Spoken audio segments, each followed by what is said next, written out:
Muito bem, meus caros, sejam todos bem-vindos.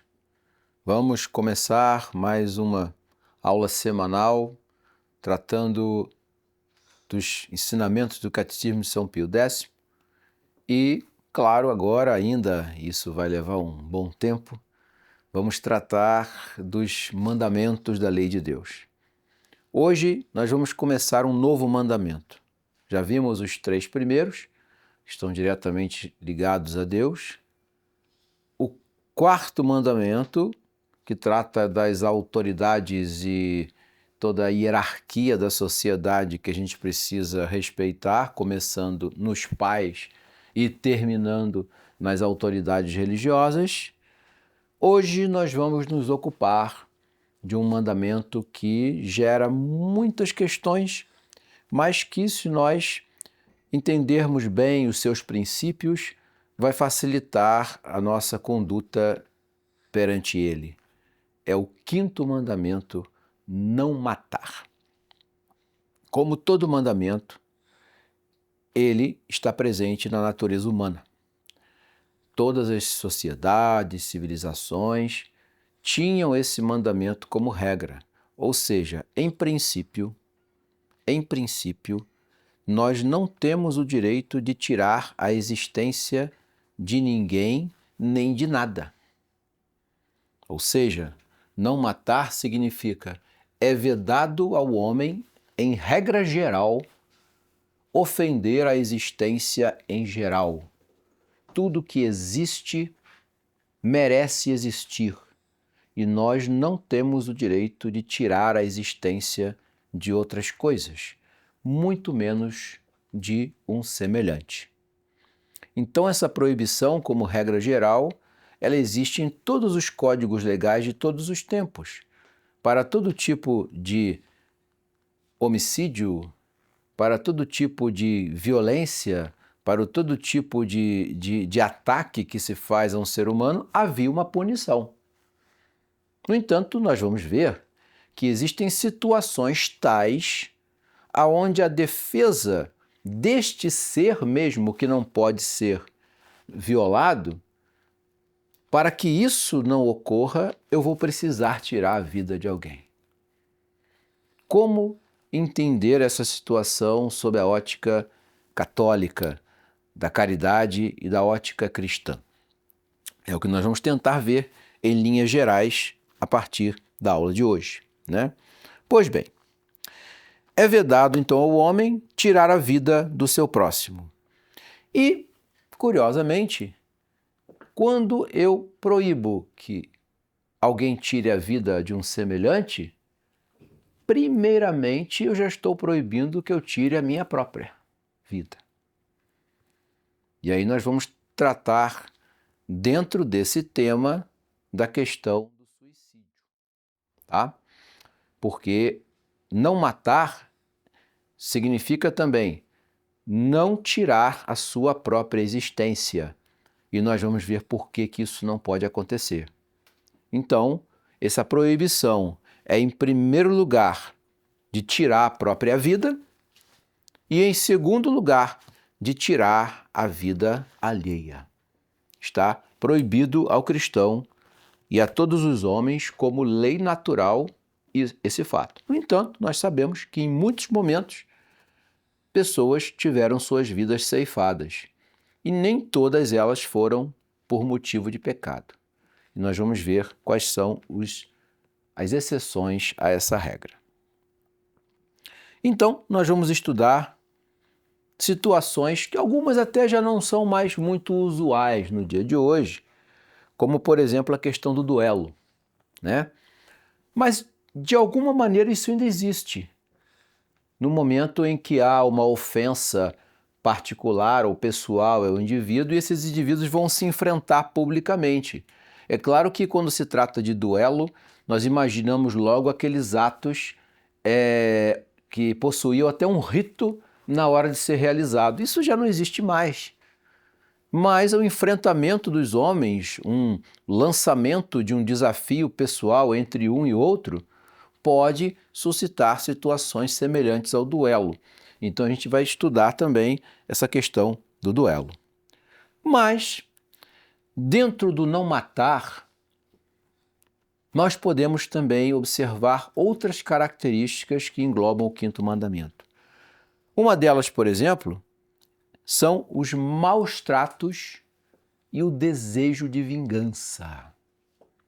Maltratar alguém é matar? É. Desejar a vingança pessoal contra alguém é matar também? É. E eu não mato, não é possível também só vamos dizer assim, a destruição do corpo. Eu posso atentar também contra a parte imaterial da pessoa e vai incorrer também no quinto mandamento. Nós vamos entender isso direitinho, tá? Então, portanto, existem outros institutos da vida humana que são consideradas violações do quinto mandamento. Dentre eles, nós ainda temos uma outra que às vezes passa um pouquinho por fora da compreensão. É o escândalo. O escândalo é uma forma de matar alguém. Então, dentro desse mandamento, causar escândalo também é proibido. Então, olha que interessante, né? Não é somente derramar o sangue do indivíduo a ponto de levá-lo à morte, é feri-lo física e moralmente, desejar a vingança, destruí-lo no seu conhecimento, na sua reputação pública. Tudo isso envolve não matar. Então, quando o nosso Senhor colocou no coração dos homens esse mandamento, era já sabendo que a maldade humana, ela tem requintes no dia a dia, levando em consideração a crueldade que nasce do pecado original. Tá? Então, o indivíduo pode dizer, olha, eu não vou tirar a sua vida, mas eu vou destruir sua reputação. Eu não vou destruir a sua reputação, mas eu vou te isolar do mundo de tal maneira que você ficará sem recursos para sobreviver. São formas também de pecar contra o quinto mandamento. Bom, como tudo que envolve o homem começa sempre pelo ser dele, pela individualidade, a primeira coisa que a gente tem que analisar é o suicídio. Que implicações tem o suicídio? Por que o suicídio é pecado? Não é a minha própria vida que eu estou tirando? Por que eu não posso tirar a minha própria vida? Existem motivos para isso, né? O suicídio, senhores, ele pode ser direto ou indireto. Existem duas formas de você se suicidar, né? O direto é o mais fácil de todos, né? É aquele que eu dou a morte a mim mesmo, né? É o que todo mundo classicamente entende por suicídio. No entanto, o suicídio indireto nem sempre é pecado. Olha que curioso. Nós vamos entender o que é o suicídio indireto. Existem alguns atos que são até atos bons, mas que nos levam à morte. E eu não estou cometendo suicídio. Vamos tentar entender isso direitinho para que não haja falhas nesse entendimento. Vamos lá. Vamos tratar primeiro do suicídio direto e sua gravidade. Por que ele é grave? Ele é grave no ponto de vista individual, no ponto de vista social e no ponto de vista religioso. Ele tem uma tripla gravidade, o suicídio direto, tá? Esse suicídio, ele tem essas três características. Vamos ver a primeira. Do ponto de vista individual. Por que o suicídio direto, o clássico suicídio, ele é pecado? Ele é pecado porque no momento em que você tira a sua própria existência, olha que interessante, você vai, de alguma maneira, deixar de cumprir os deveres que você tem para consigo mesmo e para com os outros. Nossa existência não é isolada. Nós realizamos coisas, pessoas dependem de nós, pessoas precisam do nosso trabalho. Eu preciso realizar coisas que naturalmente servem para a conservação da minha vida. Isso tudo são deveres. Então, se eu tiro a minha própria vida, eu simplesmente escolho deixar de cumprir esses deveres. Logo, é um ato egoísta.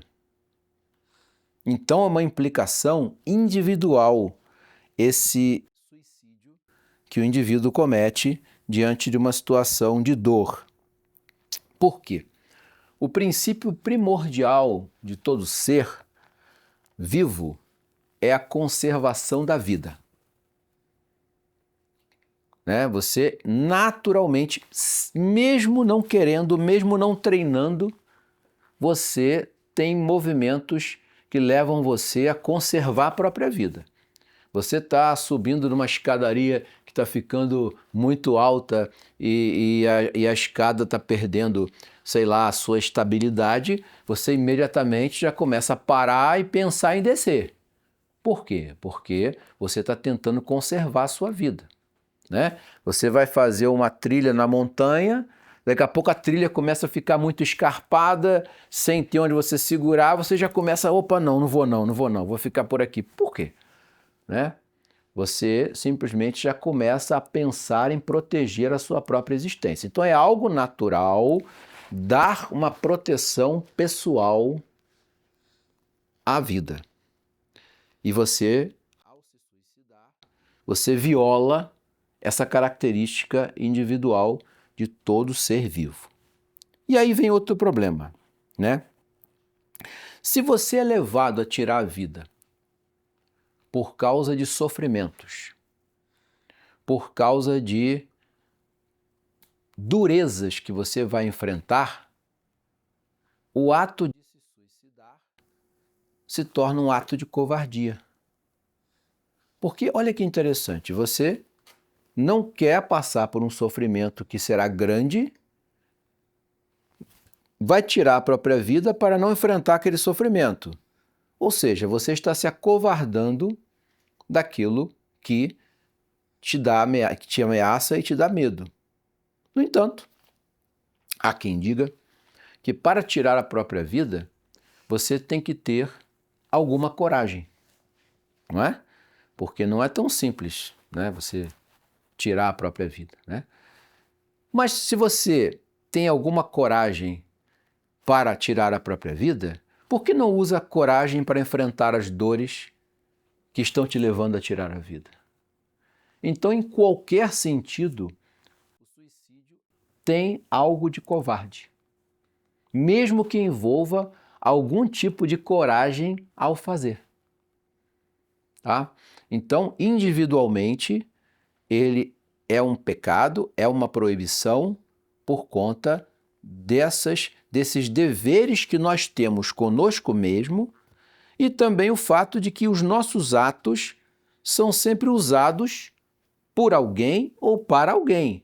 E eu vou privar as pessoas daquilo.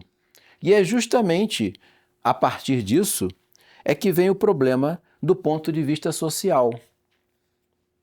Um médico, um advogado, um engenheiro, um professor, todos eles têm uma função na sociedade. Por mais que aquele indivíduo viva um problema de magnitude, ele, ao retirar a própria vida, ele deixa de dar à sociedade aquilo que a sociedade esperava dele. Então, é um ato também de, vamos dizer,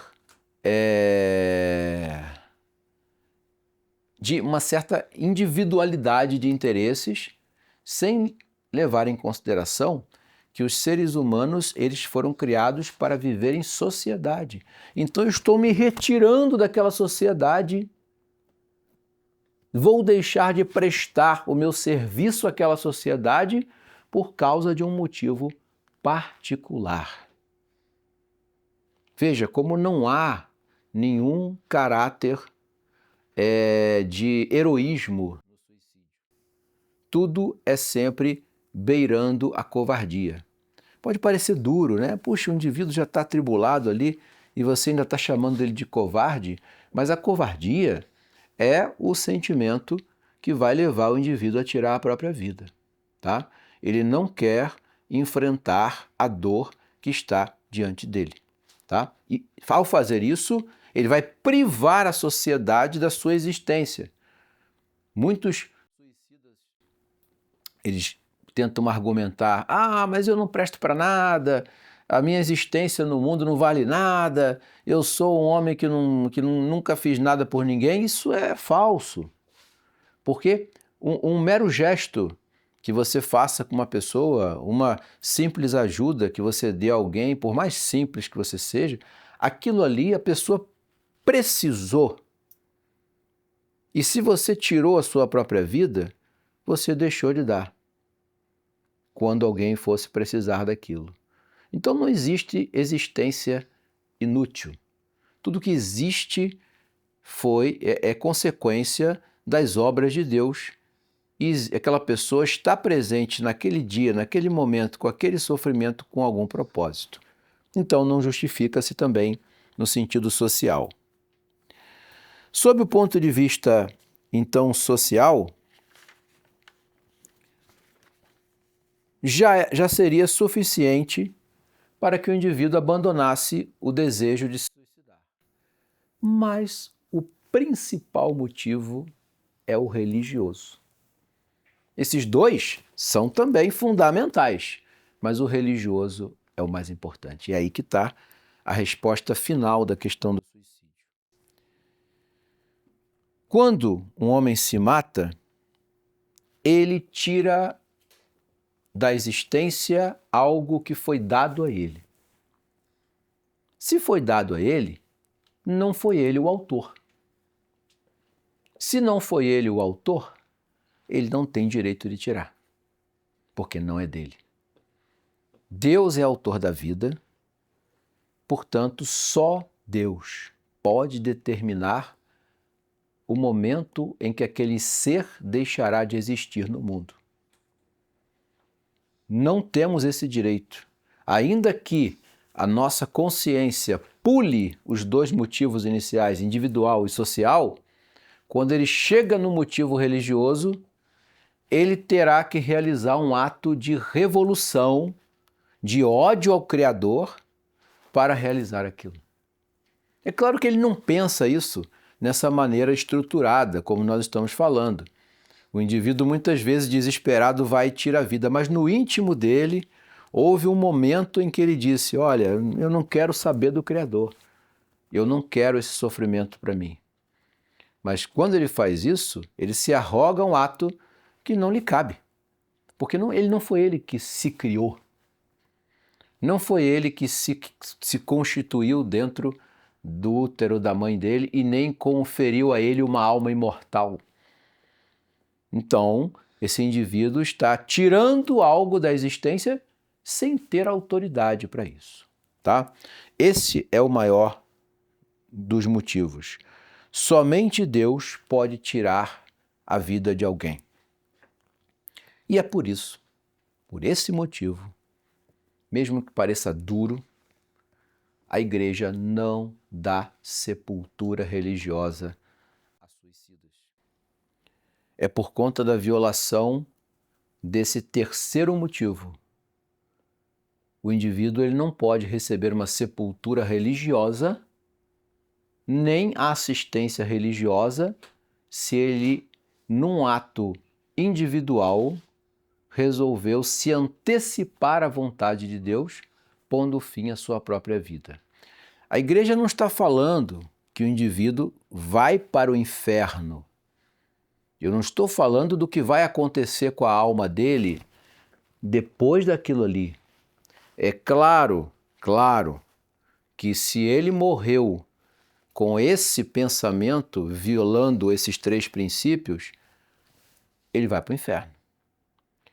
Mas pode se arrepender. Entre o momento do suicídio e a morte efetiva, o indivíduo pode receber uma graça e se arrepender, mas nós nunca saberemos. Só vamos saber no céu. Mas a igreja, quando faz a sepultura de alguém, ele mostra publicamente que aquele homem morreu amparado pelos sacramentos, assim como pela graça, e não foi o que aconteceu aparentemente. Então, se não foi o que aconteceu aparentemente, tudo que é aparente na vida religiosa é tirado. A família pode rezar pela alma dele? Pode. Né? Eu posso rezar pela alma de um suicida? Posso. Mas não pode haver sepultura, não pode haver bênção do corpo, não pode haver nenhum tipo de ato religioso exterior que marque que aquele indivíduo morreu na graça ou descansou na graça, porque não foi isso que ele fez na sua atitude. É duro, é muito duro, mas a igreja faz isso para a pedagogia dos vivos, para o homem lembrar que aquele tipo de coisa não pode ser feita, tá?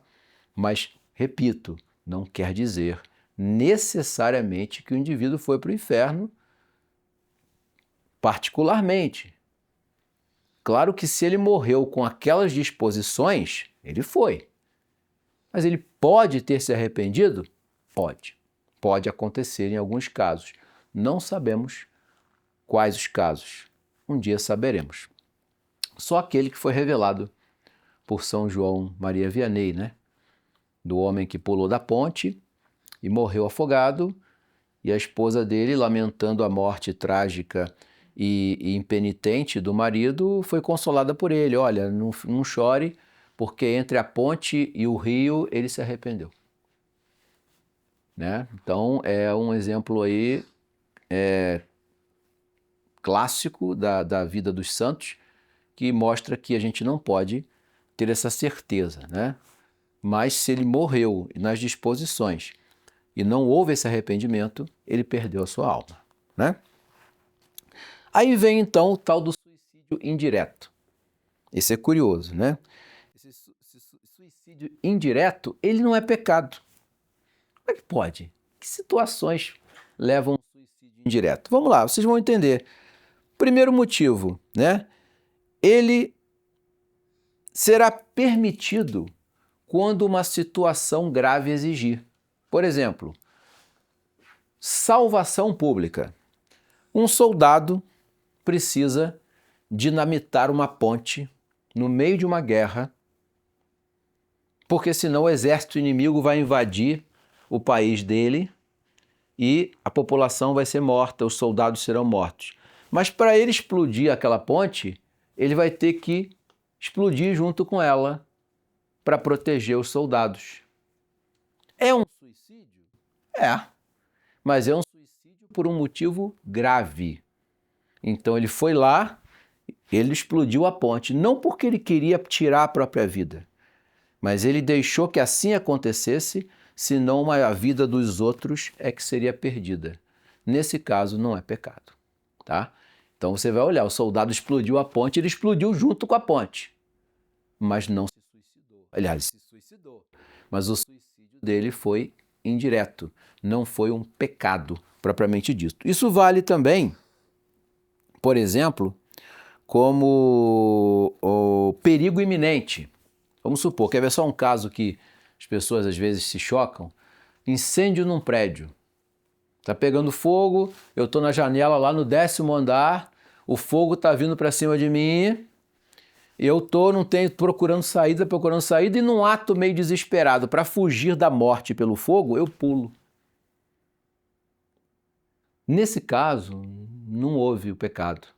A pessoa quis evitar a preservar a vida de uma morte mais terrível do que a outra. O pulo dele foi uma tentativa impensada de tentar salvar a vida, mas não salvou porque a queda foi muito alta.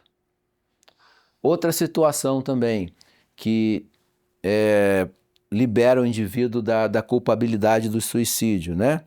Um missionário que vai para uma região onde há perseguição contra a igreja. Ele sabe que indo para lá é 90% de chance dele morrer. Mas ele vai. É como se fosse um suicídio? Sim, Mas é claro que esse suicídio não é porque ele quis tirar a própria vida, mas ele se entregou por um bem maior, né? Então, esses casos que são suicídios também, mas não são os suicídios diretos, né? É o suicídio indireto. E esse suicídio indireto, ele não é considerado pecado, tá? Vale também, por exemplo, outro exemplo histórico, peste negra. O clero que ia dar os sacramentos a quem estava contaminado pela peste negra. Ele sabia que ele ia pegar a peste. E se ele pegasse a peste, ele ia morrer. Mas ele foi lá porque ele estava se sacrificando por um bem maior, que é a salvação da alma daquelas pessoas que estavam morrendo. E logo em seguida ele morreu. Isso de fato aconteceu, tá? Quase 1/3 do clero da Europa foi dizimado na peste negra. E foi justamente o bom clero, o clero santo. Quem ficou vivo foi o mau clero, que se escondeu na hora da peste, né? Então, esses indivíduos cometeram um suicídio, porque você dá os sacramentos, né? Ainda mais a extrema-unção ao indivíduo com a peste negra, você já sabia que estava assinando a sua sentença de morte. Mas, nesse caso, não é pecado, pelo contrário, né? Aí entra a questão dos mártires, né? Só que lembrando, o mártir, ele se entrega à morte quando não há outra maneira dele se salvar, tá? São Paulo, por exemplo, né? São Paulo fugiu várias vezes para não ser capturado, punido nas regiões onde foi perseguido. Mas ele aceitou o martírio na hora em que a sentença foi dada a ele e ele não tinha mais o que fazer. A única maneira de sair daquilo ali era renegar o cristianismo. Ele não vou fazer. Aí ele foi mártir. Hein? Mas enquanto ele pôde, ele preservou a vida dele. Tá? É importante a gente ver essa situação. Pois bem, senhores. Nesse caso, nos casos que eu relatei aos senhores, a morte é considerada uma eventualidade possível. Não é um desejo decidido de tirar a própria vida, mas uma eventualidade. Por exemplo, um ente querido seu está se afogando, não tem ninguém para salvar. Você não tem treinamento de corpo de bombeiro para salvar o indivíduo. Mas para que se desse uma chance a ele de sobreviver, você vai lá tentar salvar, mas sem o devido treinamento morre os dois, né? Então,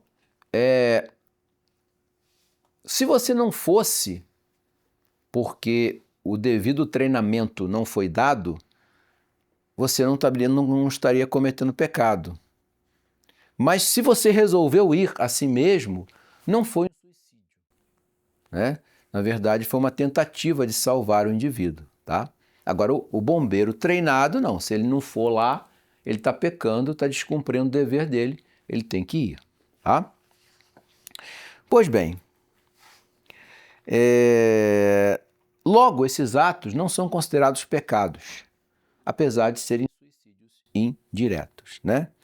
Outra coisa que envolve também a questão do suicídio, e ninguém lembra disso, está dentro também deste mandamento, é a questão da mutilação voluntária, né?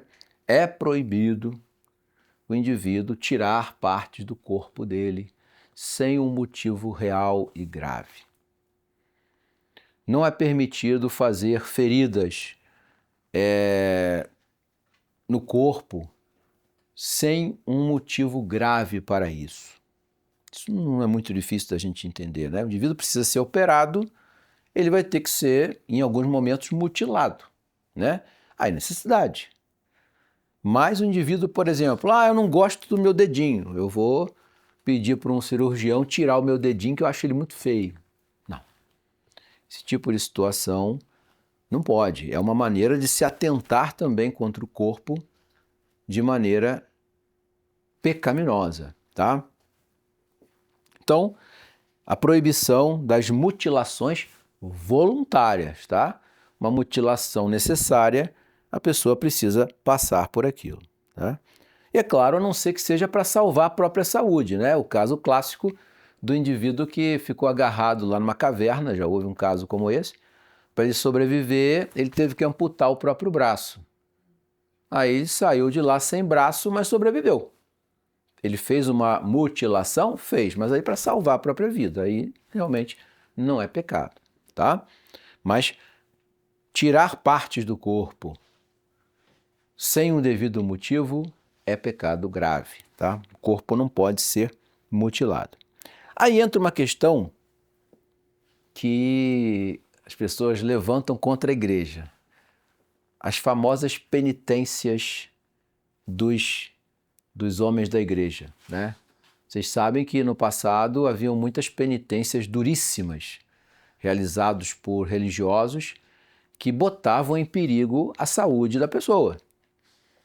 Qual é a posição da igreja perante essas coisas? A igreja nunca autorizou esse tipo de coisa. A igreja sempre entendeu que a penitência ela é boa para combater a concupiscência.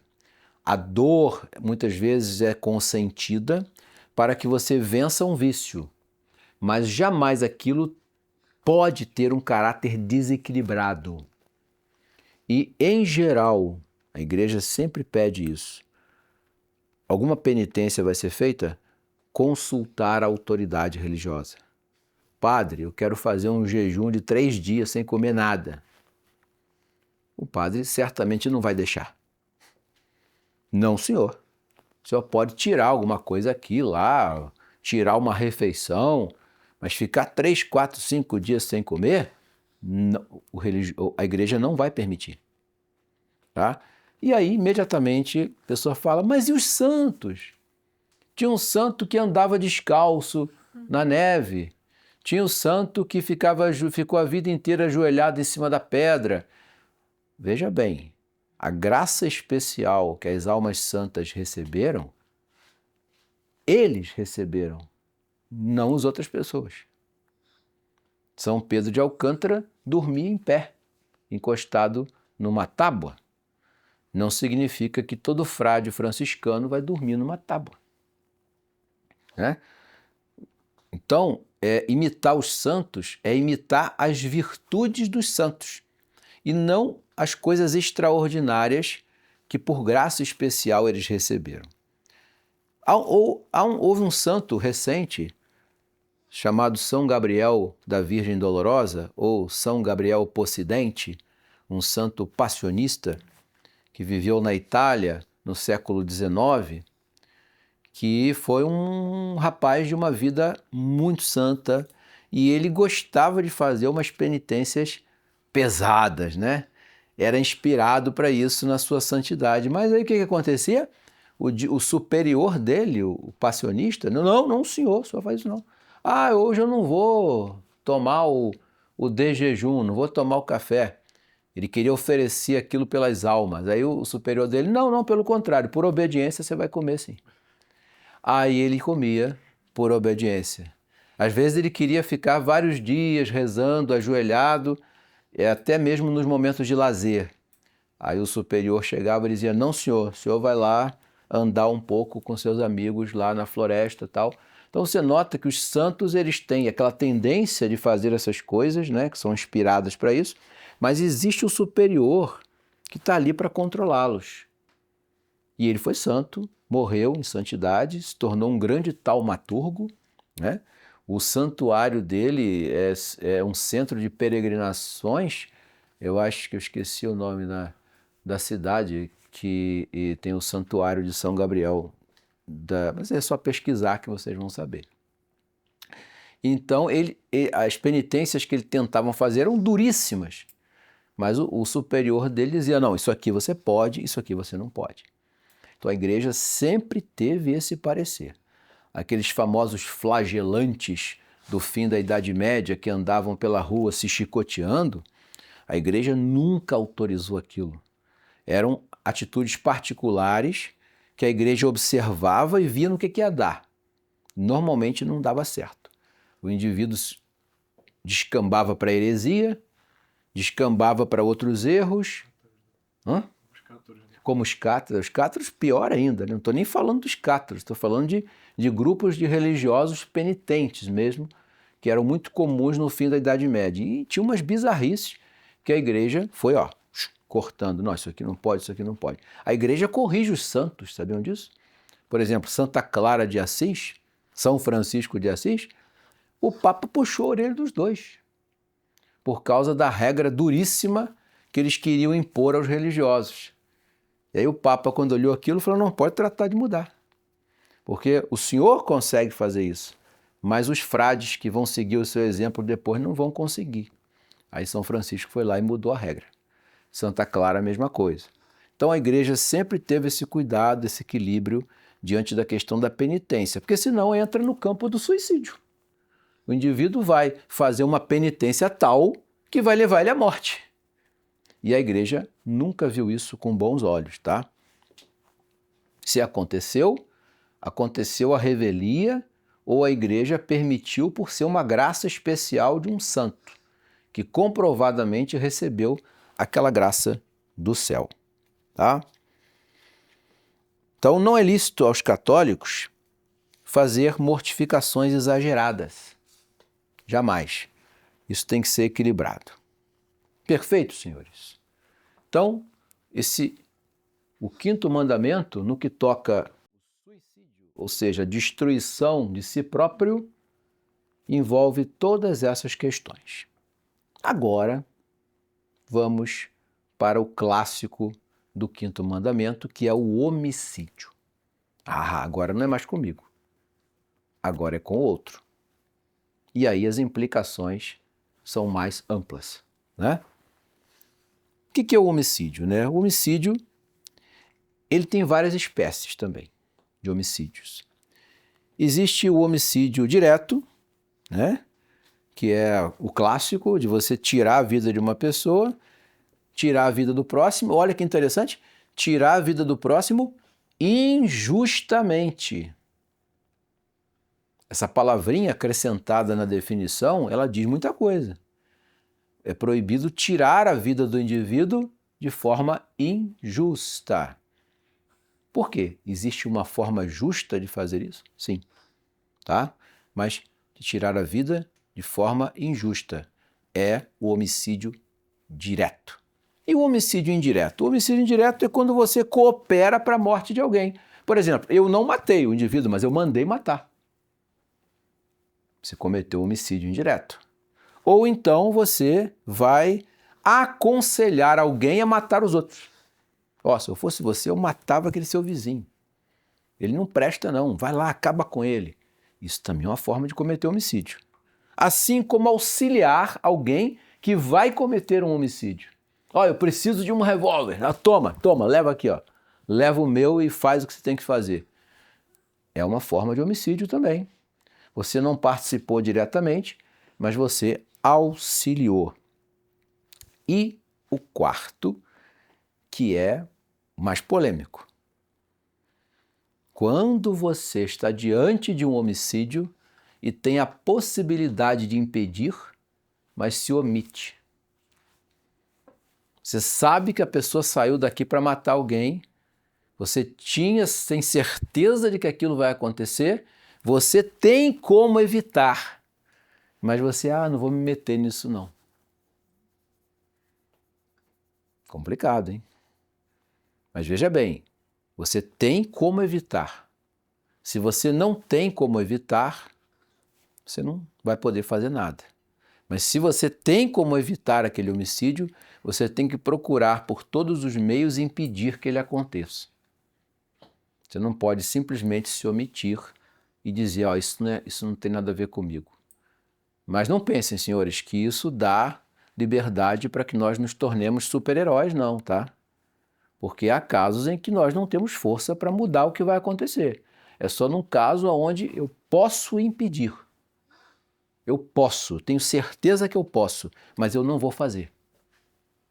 Aí você está cometendo homicídio também, está pecando contra o quinto mandamento. E aí então vem o homicídio involuntário. O que é o homicídio involuntário? O homicídio involuntário não é propriamente um homicídio. Ele recebe esse nome, mas não é propriamente um homicídio, porque não envolve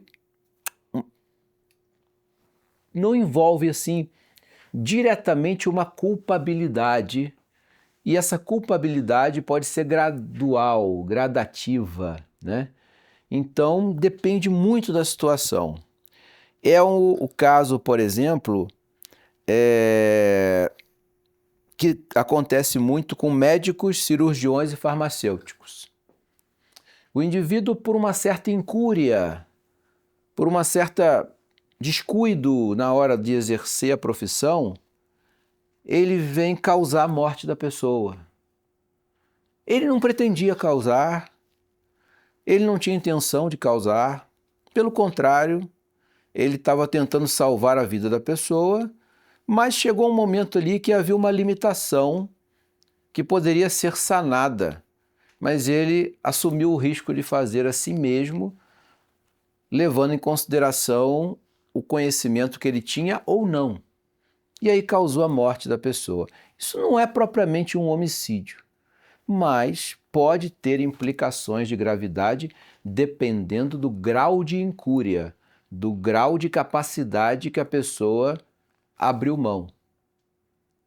Ou seja, né, ele percebeu que ele não ia conseguir fazer, mas assumiu o risco de fazer. Não houve propriamente uma maldade, talvez uma ingenuidade, talvez um desequilíbrio, e levou à morte da pessoa, tá? Isso pode acontecer, é o chamado homicídio involuntário. Você não quis fazer aquilo, mas abriu um espaço para que aquilo pudesse acontecer numa decisão. É uma situação difícil, que acontece muitas vezes com os profissionais da saúde, mas é preciso ver o quanto a pessoa realizou aquilo numa certa negligência, numa certa imperícia, tá? Isso vai ter que ser analisado. Mas se houve uma negligência de alto grau, somada a uma imperícia consentida e aceita, aí tem alguma gravidade no ato, a pessoa tem que responder por aquilo, entendeu? Então é uma situação difícil, esse descuido, né? Essa incúria, isso pode acontecer e é chamado de homicídio involuntário, né? Então, senhores, existe então os homicídios, né, que vão ser separados em gravidade, mas existem algumas coisas que, em tese, nós poderíamos fazer violentamente contra a pessoa, mas nem sempre é possível. O que eu estou querendo dizer com isso, né? A Igreja deixa claro que o princípio máximo é a conservação da vida do indivíduo. Portanto, há alguns atos associados ao homicídio que nós não podemos fazer, ainda que possamos achar que sim.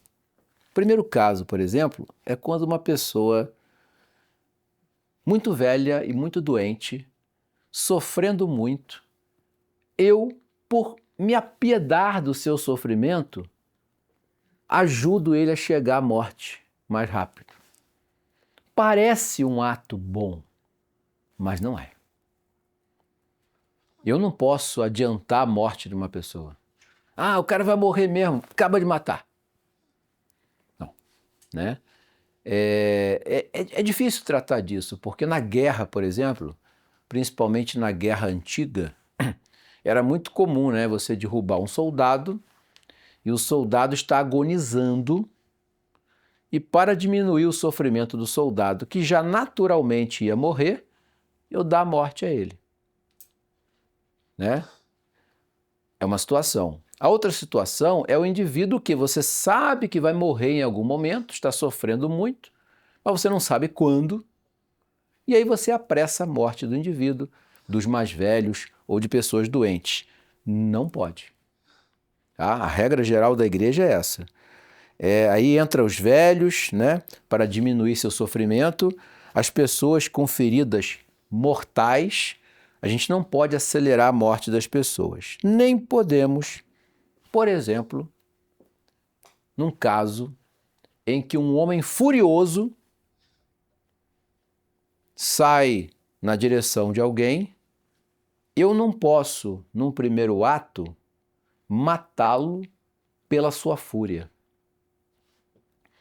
A fúria que ele está tendo não me dá o direito de tirar a vida dele. No entanto, eu tenho que, nesse momento, o que fazer? Verificar se há outra maneira de deter a pessoa sem precisar matá-la. Agora, se a fúria do indivíduo necessariamente vai levar à morte a você ou alguém que está com você ou a terceiros, não há outro meio de impedir o indivíduo em fúria? E aí eu posso, então, não tendo outros meios, eu devo matá-lo. Tá? Então, essas situações, elas são situações difíceis que os seres humanos passam, mas para que não seja tão difícil, a regra geral é: não irei matá-lo, eu irei detê-lo. Se deter esse alguém significa levá-lo à morte, necessariamente, aí eu levarei ele à morte. Agora, se eu posso detê-lo de outra maneira, eu devo escolher a outra maneira. Policial, por exemplo, ele vive essa situação o tempo todo, né? Uma vez eu conversei com uma policial e ela disse para mim, olha que curioso, depois os senhores confirmem isso com o policial, é mais fácil você deter um indivíduo armado com uma faca, com um revólver, do que com uma faca. Normalmente, quando o indivíduo te ataca com uma faca, o policial vai atirar nele. Com o revólver, nem sempre. Olha que coisa. Mesmo assim, sabendo que na prática isso precisa ser feito, o policial tem que tentar deter o indivíduo sem matá-lo.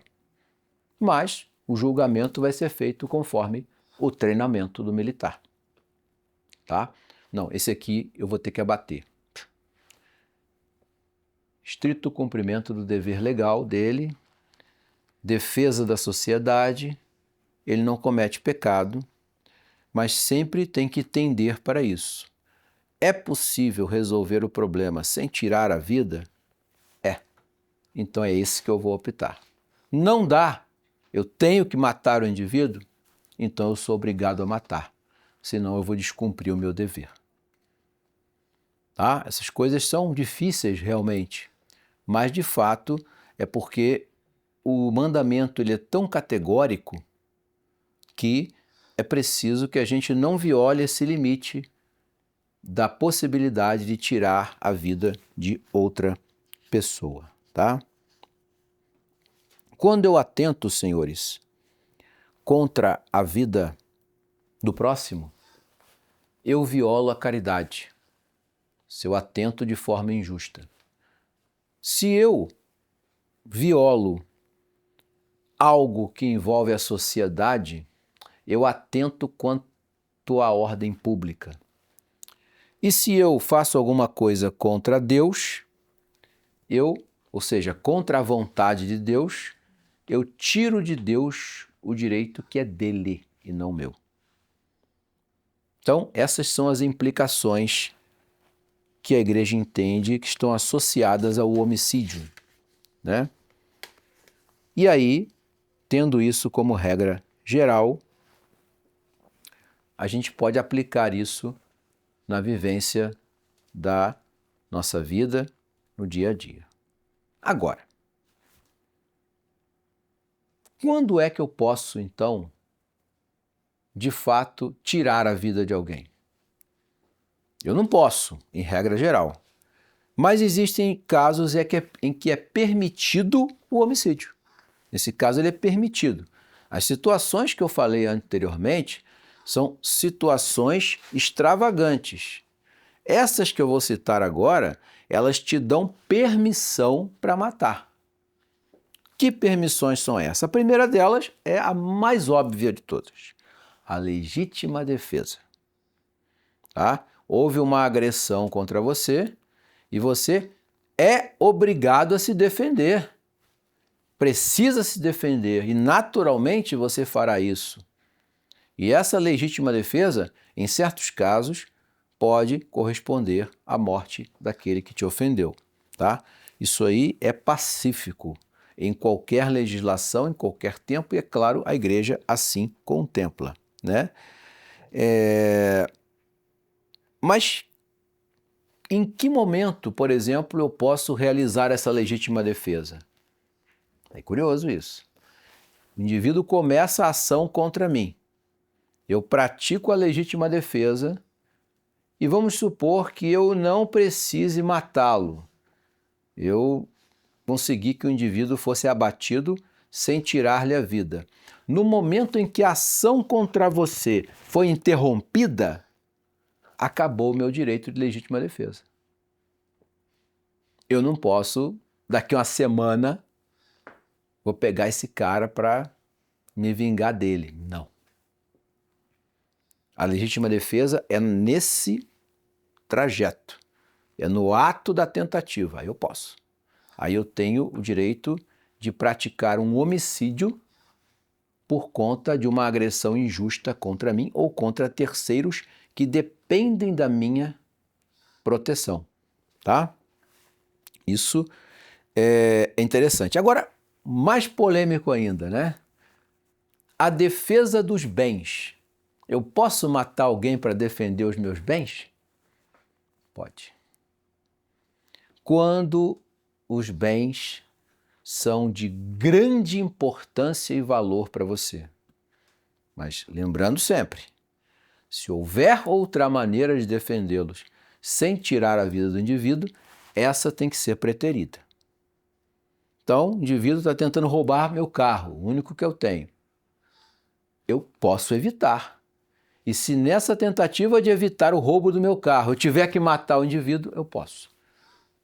É engraçado, né? É um bem em relação a uma vida humana. Mas aquele bem, ele faz parte de uma estrutura da ordem pública, da ordem familiar, que está sendo violada injustamente. E aí, nesse caso, eu posso, se não houver outro jeito, tirar a vida do indivíduo, tá? Então, os bens também podem ser protegidos, né? O teólogo chama de bens da fortuna, né? São coisas que você adquire durante a vida, né? Outra situação também interessante é, eu posso exercer a legítima defesa contra o meu carrasco? Pararam para pensar nisso?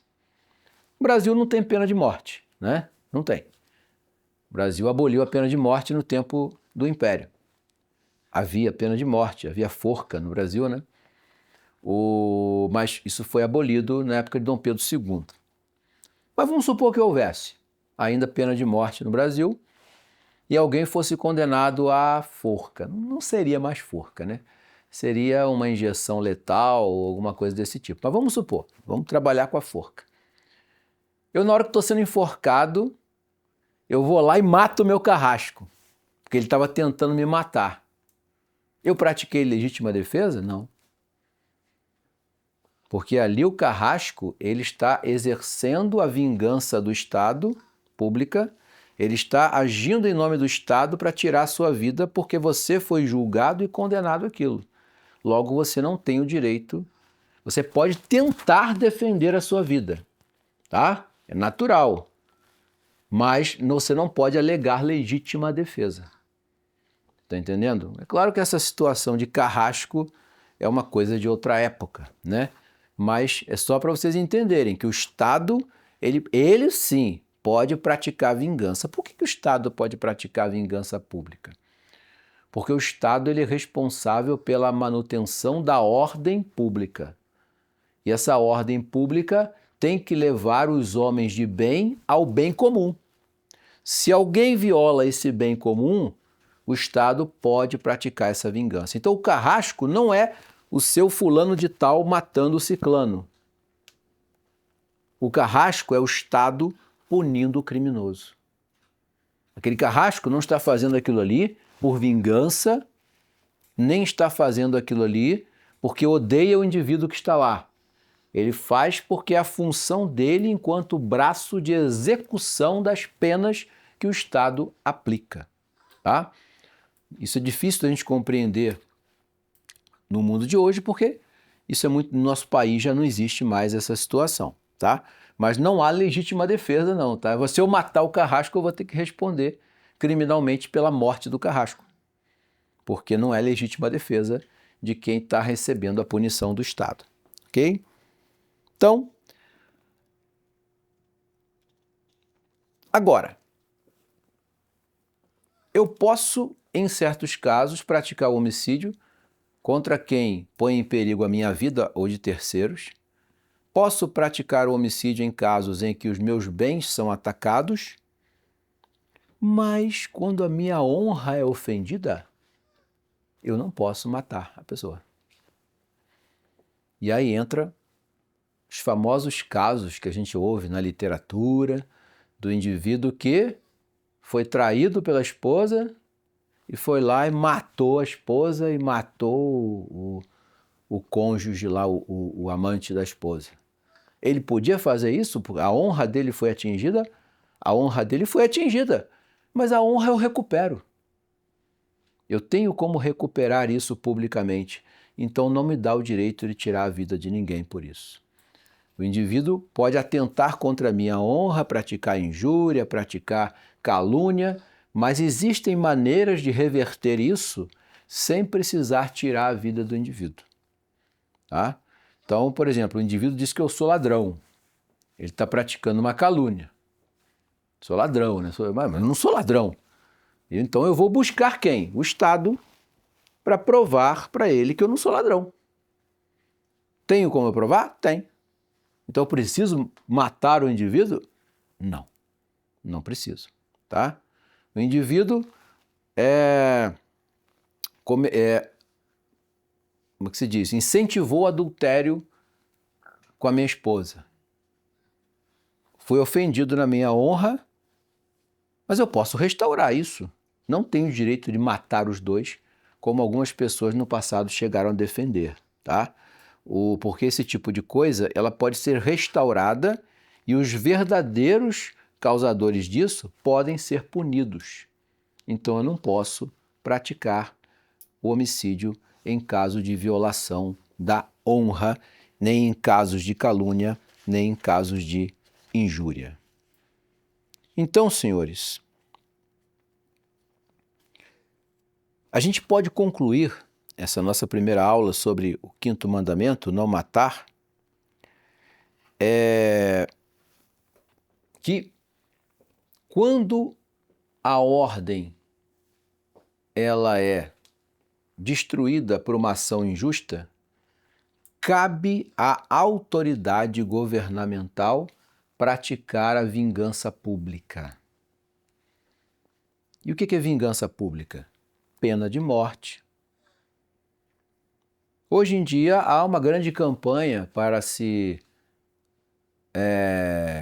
abolir a pena de morte, alegando o fato de que existem maneiras menos cruéis de se corrigir um indivíduo. Há quem defenda, por exemplo, que toda punição ela tem que ter um caráter medicinal, ou seja, curar o indivíduo do mal que ele realiza. Mas não é bem assim. Por quê? No momento em que o indivíduo ele não recebe a pena devida, ele entende que compensa realizar o crime e é como se uma ferida jamais fosse curada. Então, o Estado, muitas vezes, ao perceber que o indivíduo sempre será um motivador de crimes, destruição e morte, ele pode e deve dar a morte a esse indivíduo, constatando nele a culpa depois de um julgamento justo e dando a ele a possibilidade de salvar aquilo que é muito mais importante que o corpo, a alma. Então, o Estado pode, sem drama de consciência, adotar no seu sistema jurídico, sistema legal, a pena de morte. Anticristão, jamais. A vingança pública cabe à autoridade pública. Ela só é vedada ao particular. Mas no que diz respeito à vida pública, o Estado pode aplicar a pena de morte. Se ele não quiser aplicar, tirar do seu sistema jurídico, tudo bem, pode tirar também. Mas é bom verificar se aquilo ali de fato trouxe benefícios para a ordem pública. Ou seja, tirar uma determinada pena gerou tranquilidade na ordem pública? Ótimo. Mas, pelo contrário, pode ter trazido a piora dessa desordem, o Estado ele deveria voltar à pena anterior. Tá? Não existe drama de consciência num Estado católico aplicar a pena de morte, desde que seja dado ao indivíduo o devido julgamento e também dado a ele a assistência espiritual, porque muito mais importante que salvar o corpo é salvar a alma. Perfeito, meus caros? Então, falta ainda a gente falar da famigerada guerra. Não falei de guerra até agora, não falei também de escândalo. Esse vai ser o tema da nossa próxima aula, para a gente fechar, então, o 5º mandamento, a ordem de Deus de não matar. Alguma dúvida? Perguntas? Diga. Em relação à propriedade, se você faz um clássico aviso prévio, né? Do tipo, propriedade privada, se você entrar... Será abatido. Será abatido. Isso Então, é lícito? É lícito avisar, com certeza, é até uma prudência.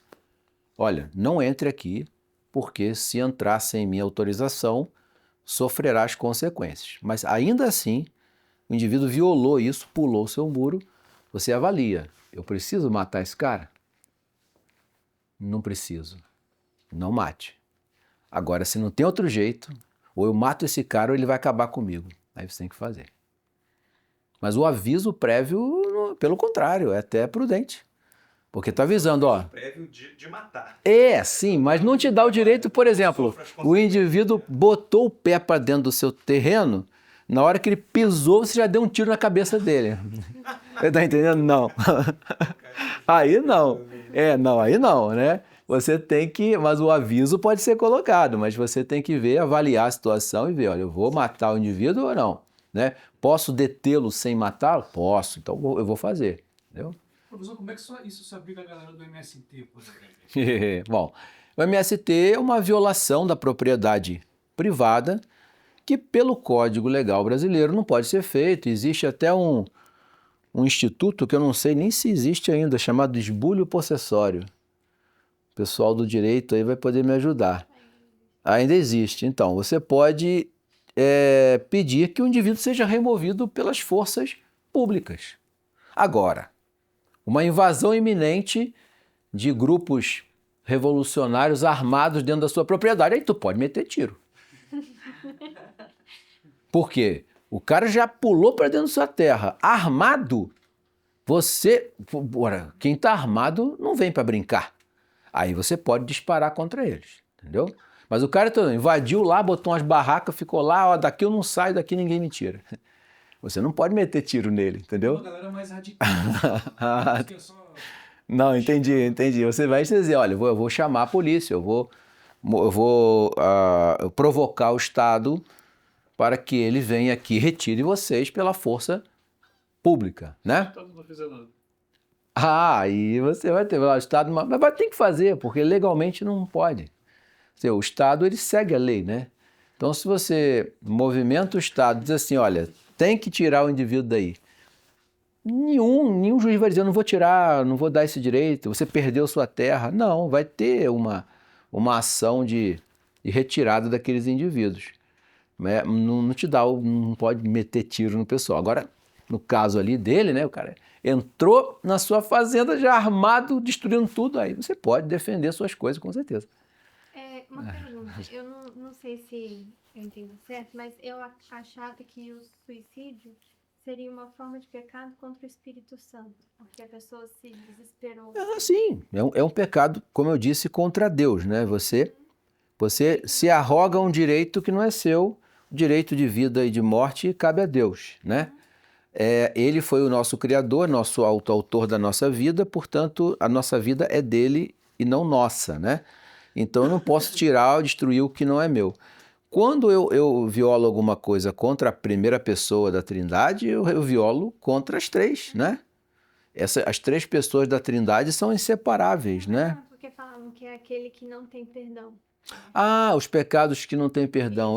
Não, esses pecados que não têm perdão, eles já são de outra natureza. São aqueles pecados que envolvem o desespero da salvação, por exemplo, né? Pode-se entrar nisso, entendeu? Em certo ponto, o suicídio, né? Mas o indivíduo, quando se suicida, ele não suicida achando que não vai se salvar. Ele se suicida porque tem uma dor ou um medo que ele não quer enfrentar e prefere abrir mão da vida para não enfrentar aquilo dali. Ele não se mata dizendo assim, eu vou para o inferno mesmo, então deixa eu ir para o inferno logo. Não, normalmente não é isso, né? Normalmente é não querer enfrentar certa realidade dolorosa que ele julga não suportar e prefere a dor da morte, entendeu? Às vezes ele até no fundinho assim dele tem uma esperançazinha de Deus perdoar ele por aquilo que ele fez, entendeu? Agora sim, eu quero me dar a morte, olha só, eu não vou me salvar, salvação para mim não existe, eu vou me matar para ir logo para o inferno, aí já é outra história, né? Seria sim um suicídio, mas movido não pelo que o suicídio normalmente impele, entendeu? Mas sendo um pecado diretamente contra a vontade de Deus, atinge o Espírito Santo, claro, né? Que é a relação de amor entre o pai e o filho, e não existe separação entre essas pessoas, né? Tudo que a gente faz contra contra Deus faz contra a Trindade como um todo. Eu não sei se eu entendi certo, desculpa. Me parece que hoje em dia usam o quinto mandamento, né, não matar, no sentido ecológico também. Sim, não, aí é completamente fora de... Você vê que eu nem citei isso na aula, né? Não, pelo contrário, esses animais foram nos dados para a gente usar eles mesmo, né? A árvore é para cortar, a árvore é bonita, a árvore linda, tá ali, deixa ela quietinha, mas a raiz dela tá destruindo a minha casa, corta, entendeu? O gatinho, o bichinho bonitinho, eu não vou sair queimando os gatos, isso é crueldade. Mas começou a proliferar, em tese, eu não cometeria pecado algum eliminando aqueles gatos. Mas a gente sabe que hoje em dia eu acho que é até já entendido como crime, não é? Então o indivíduo vai ter que pensar duas vezes antes de fazer. Porque é crime, né? Matar os animais. Eu acho que é. Eu posso estar enganado, mas eu acho que é. Às vezes pena mais severa do que você agredir uma pessoa. Pois é. Mas, sob o ponto de vista religioso, não é pecado eu eliminar uma infestação de bicho, qualquer que seja. Por exemplo, por que o gato tem mais direito que os ratos? Não é? Alguém impede, por exemplo, de políticas públicas de eliminar os ratos que estão infestando uma cidade? E por que o gato não pode? É um bicho privilegiado, né? Então, quando há esse problema de infestação de animais, eu posso eliminar esses animais sob o ponto de vista religioso, tá? Agora, é o caso também do boi, né? Para comer. Esses bichos foram criados por Deus para a gente se alimentar, para a gente usar, para a gente usufruir. Não há nenhum grau de homicídio relacionado aos animais, às plantas e essas coisas assim. Agora, é claro, né, que a ponderação de uma alma católica não vai se comprazer de ficar fazendo crueldade com os animais, poxa, né? Ninguém vai, ih, que bacana, eu vou, sei lá, queimar um gato, vou apedrejar um cachorro por prazer. Não, aí não. Aí a coisa seria um pecado de crueldade contra esses serizinhos que Deus deu pra gente usar, né? Agora, eliminar pragas, cortar árvores que incomodam, derrubar uma pequena área florestal para construção de casas, né? Nada disso é pecado, muito menos contra o 5º mandamento, né? No caso dos lutadores, quando entram no ringue Sim. e tem a possibilidade de um dos dois morrer. Aí é pecado. Por exemplo, os esportes que suscitam lesões muito graves, que você sabe que se praticá-los pode vir a morte ou matar alguém, aí não, aí é pecado mesmo, né? Porque você... Seria o análogo do duelo moderno, né? Seria o análogo do duelo moderno, só que o duelo ainda tinha uma certa honra que foi violada, ali não. Você não tem nada contra o cara, nem o cara contra você. Então vocês vão se agredir por esporte, né? A coisa fica mais grave ainda, né? Então, por exemplo, existem esportes que são plenamente seguros. Por exemplo, esgrima. Quem pratica esgrima não morre na esgrima. Agora, quem vai participar, por exemplo, de uma dessas lutas, como é o nome? MMA, UFC, você ali se expõe a certos perigos que podem te levar à morte. Aí, não. Até o boxe tem que ser com moderação, com aparelhagem, equipamento adequado, né? Porque você não pode realizar algo que vá pôr em perigo a sua vida ou a vida de outra pessoa, né? Existem esportes, por exemplo, que a pessoa flerta com a morte, né? Como, por exemplo, aqueles saltos, tipo um morcego que o indivíduo faz, né? Por mais que o indivíduo use a física e a construção de planadores, ele expõe a vida dele a um risco tão grande por uma adrenalina que beira o pecado, entendeu? Então também é um negócio arriscado, tá? Então tudo que envolve isso é pecado, sim. Assim, tem muitas doenças que são assim, preveníveis ou tratáveis com remédios e tal. E assim, é muito frequente, durante uma orientação, né, que os médicos dão, explicar as consequências do não tratamento, do não seguir determinada conduta. E a pessoa entende aquilo, mas assim, persiste naquela questão, não conserta, ou não trata da maneira como deveria tratar, e acaba morrendo em consequência dessa patologia. Isso é muito comum. Uhum, sim. Em que isso se enquadra? Porque eu fico pensando, isso a pessoa foi alertada, foi explicado por A mais B as consequências do problema, e ainda assim ela persiste naquele comportamento, né, ou de não tomar remédio, ou de não fazer uma dieta que seja, ou não largar algum vício que esteja fazendo mal à saúde. É pecado. É pecado, né? É pecado, porque quando você tem uma ordem médica de que tal ação vai te levar a óbito, você precisa realizar aquilo ali, você, não quero saber não, vou comer mesmo até morrer. Aí não, aí a coisa já fica complicada, né? Nesse caso, assim, a igreja manda que a pessoa siga a recomendação médica. Passa a ser uma disciplina contra um vício que você tem, né? A gente não tem que combater os vícios em geral, então por que aquele não foi combatido, né? Mas isso não significa, por exemplo, que, o indivíduo com boa saúde tenha uns hábitos que não são considerados muito saudáveis.